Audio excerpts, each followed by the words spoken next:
আজকে খেমপুর অঞ্চলের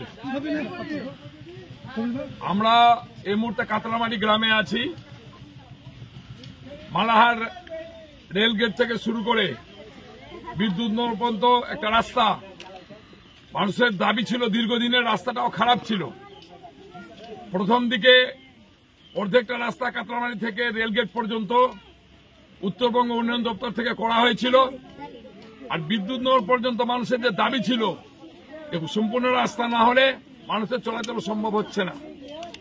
এবার পঞ্চায়েত সমিতি পথশ্রী প্রকল্পের মধ্যে দিয়ে অর্ধেকটা রাস্তা, প্রায় 1.5 কিলোমিটার রাস্তা, আজকে তারা 63 লক্ষ টাকা ব্যয়ে এই রাস্তার শিলান্যাস করছেন। পঞ্চায়েত সমিতির পক্ষ থেকে আমরা উপস্থিত হয়েছি।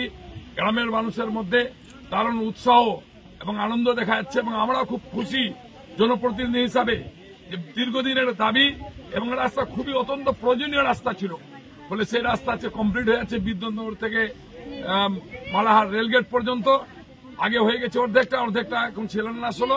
আমরা আশা রাখবো যে কাজগুলো থেকে গেছে, কেন্দ্রীয় সরকারের শতবঞ্চনার পরও আমাদের পশ্চিমবঙ্গের মাননীয় মুখ্যমন্ত্রী যেভাবে কেন্দ্রীয় সরকারকে চ্যালেঞ্জ করে রাজ্য সরকারের পক্ষ থেকে রাস্তাশ্রী পথশ্রীর মধ্যে রাস্তা করছেন, আমরা আশা রাখছি যে 1 বছরের মধ্যে একটাও রাস্তা আর আমাদের মালদা জেলায় খুঁজে পাওয়া যাবে না যে